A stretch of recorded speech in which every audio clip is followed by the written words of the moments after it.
Hey, what's going on, guys? Thank you very much again for everybody who participated in the show last night. Very difficult one. A lot of emotions running high because of the losses to Liverpool. On the back of that, now we've lost to Manchester City. But listen, I think some of you guys were saying various different mixed things that those aren't the fights that we're supposed to be battling. I get that. It's very difficult to swallow when you realize that we turned them teams over just a couple of months ago. And I'm still baffled as to the reasons why. And maybe it's just down to personnel. Maybe you take out those big guns who was getting it done for you, like the Maitland-Niles, etc., the Eddie Nketiahs, all those guys that was working hard. Even Lacazette had turned up really well. None of those guys were on the field yesterday. So there's a level of disappointment all around. The fans are disappointed. Some of the players are disappointed because they didn't get a chance to show their stuff. They weren't on the field. And then you go and put Thomas Partey on with 8 minutes to go, which is just a slap in the face. I don't think anybody liked that. And you're going to have to make up for it now. You owe us. So you have to turn in a performance this weekend against Leicester. Guys, remember we have the Premiership show on Friday. So we'll be talking about games coming up this weekend. And the Arsenal-Leicester is a definite powerhouse. And we're going to be looking forward to turning them over at the Emirates, where we are very strong. A few things are happening, though. A lot of statistics coming out now saying of lack of creativity in the team.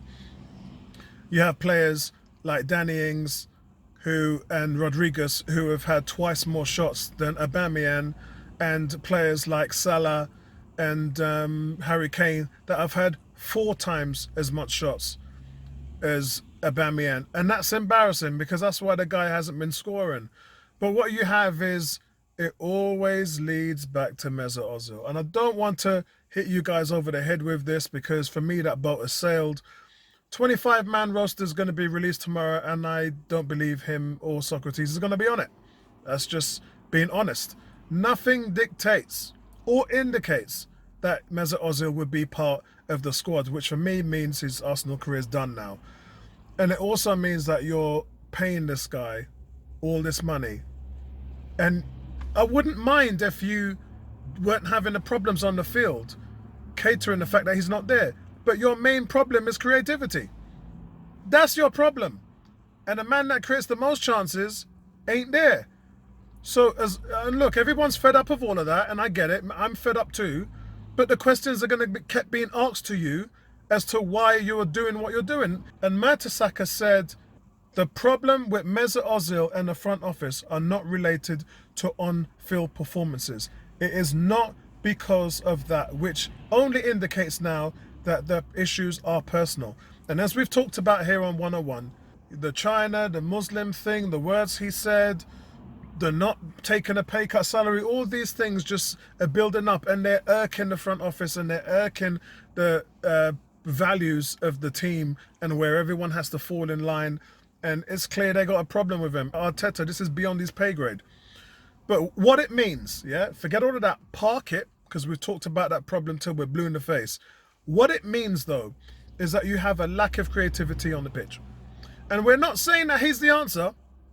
Well, he's created more chances than any other player we have, so it is an answer. But very rarely has Mesut Ozil ever turned up in these big games anyway. But it's not just about the big games, because if you look at the West Hams and Sheffields, where we never really played great, one can say that Ozil would have shined in those games. And look, we only have the Newcastle game to see how good he can be at 32 years old. Your problem right now is you have to solve that problem. And for all Willian, I gave Willian a 5 out of 10 last night, as you guys know. And I said to you he wasn't horrible. But he wasn't great either. And people were still giving him 3s and 2s, and 2 out of 10 and 3 out of 10 is like, you had a bad game. No, he didn't have a bad game yesterday. He had previously had bad games. But yesterday I thought he was bang average, which is what I thought of Pepe as well. And with Willian, he still created the most chances this season out of the whole team. So even though the team are struggling, and we brought him in because he created 76 chances last year, well, he's created 7 already this year. So he's already doing what it says on the tin. The reasons why we brought him in. He's already doing that. He's created chances. So we're just not, he's just not, the help and the structure around him just isn't there. And for all Aubameyang's flaws, and I know Bertram talks about this all the time, and I think we all agree that when he doesn't score, he doesn't do much. But the stats coming out now today is showing that Aubameyang is our second most creative player. He's created 6 chances. So you got to think, how can your top leading scorer, your big main man, be the second in the team in terms of creativity? This is the reason why you should have started Pepe from day one. Listen, Arteta, this is your fault, my brother, because the guy who created the most chances in the team last year in Pepe, you benched him for 3 games. You benched him. So when you're looking at all this, oh, we're not creating enough chances, oh, we're not getting the support. We're not getting support because you ain't put the right players in there. So as much as I love Arteta, and believe me, I love the man, but your team sheets, man, your team sheets, they need help, bro. You got to figure it. You got to figure that out. You got to figure out who's your best 11. And because right now you're benching man like El Nene, you're benching man like Lacazette, who I'm not the biggest fan of anyway, but you're still benching him and the man's got you 3 goals. So he has to feel bereaved of what's actually happened. And then Maitland-Niles. So I think that we are waiting to see a reaction. Just like I said to you guys last night, waiting to see a reaction to see what happens on Thursday night and this weekend. Thursday night, I cannot wait to see Nketiah, Nelson, and Smith Rowe. Smith Rowe's back in training now, as well as Callum Chambers. And as I said, Pablo Mari is back in training now. So we've got all these options coming through. And it's going to be Arteta's job to figure out how that's going to work. Because right now, the combination you have isn't working. And how that looks with Thomas Partey in the role, I'm not so sure. And we know Partey can play a various amount of positions. And I'm thinking right now, whether you want to play him further up the field. Because your problem isn't at the defensive end. Your problem's up top.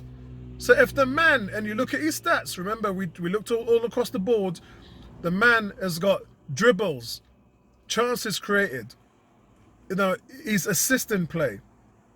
He can do that for you. Whether he can do that on the level of Saka or Pepe is a different story. But he can do that for you all the same.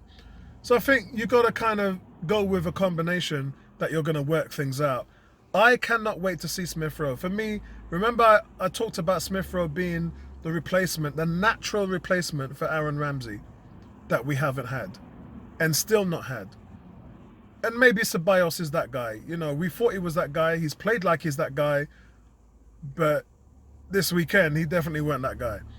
And look, he had a bad game. Fair enough. Hands up. He disappeared. Show and prove, my brother. Show and prove. And we're hearing now Mustafi, the news with Mustafi is he's definitely going to be leaving, going back to play in Germany.